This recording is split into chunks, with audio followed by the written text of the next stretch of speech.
Assalamu alaikum, I'm Aisha and you're watching Samaa News. Here are today's headlines.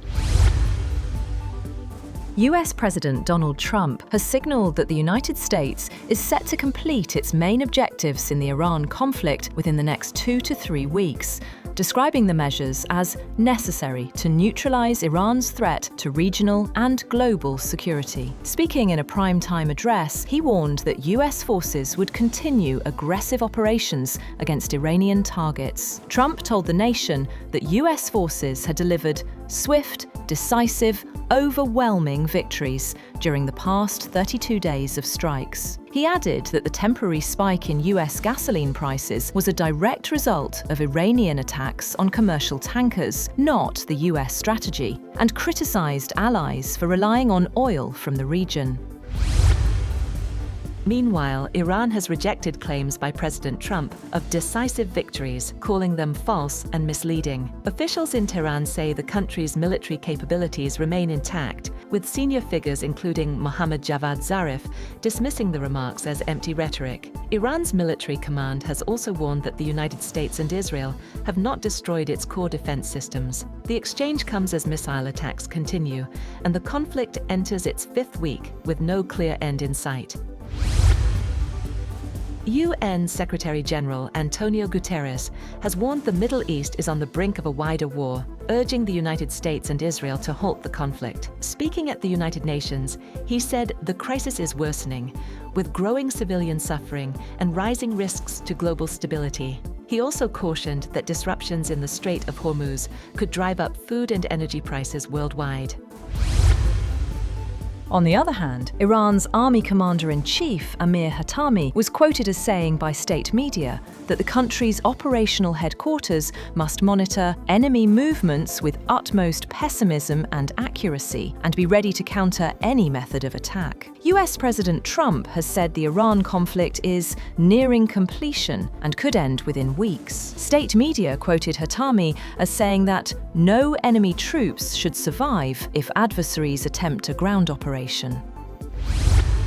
Meanwhile, Iranian President Masoud Pezeshkian has addressed the American people directly, urging them to question whose interests are truly being served in the ongoing US-Israeli conflict against Iran. In his open letter, Pezeshkian highlighted the human and strategic costs of the war, asking whether attacks on Iranian infrastructure and civilians align with American priorities. He questioned the destruction of hospitals, pharmaceutical facilities, and other civilian targets. The Iranian president criticized rhetoric from US leadership, including threats to reduce Iran back to the Stone Ages, calling such actions counterproductive and damaging to America's global standing. Russia is ready to contribute to resolving the Iran conflict, and President Vladimir Putin is continuing to talk with regional leaders. Kremlin spokesman Dmitry Peskov said that the president is continuing these contacts, and if their services are somehow required, the country is ready to make a contribution to ensuring that the military situation transitions to a peaceful course as soon as possible. Peskov was responding to a question about US President Donald Trump's speech to the nation about the Iran war, and his separate comment that he was considering pulling the United States out of NATO.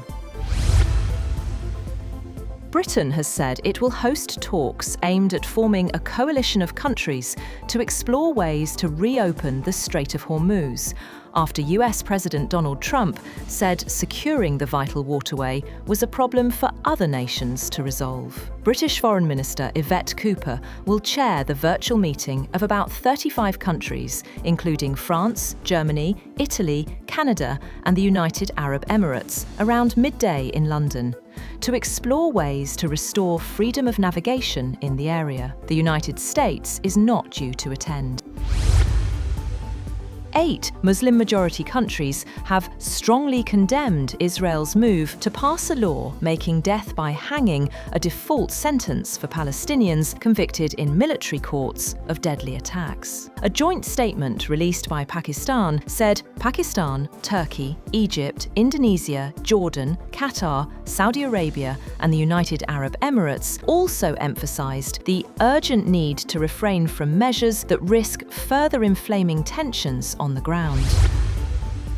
And 4 astronauts have blasted off from Florida on NASA's Artemis II mission, a high-stakes voyage around the Moon that marks the United States' boldest step yet toward returning humans to the lunar surface later this decade, in a race with China. NASA's Space Launch System rocket, topped with its Orion crew capsule, roared to life just before sunset, carrying its debut crew, 3 US astronauts and a Canadian astronaut, into Earth orbit. The 32-story tall space vehicle thundered into clear skies, trailing a towering column of thick white vapor.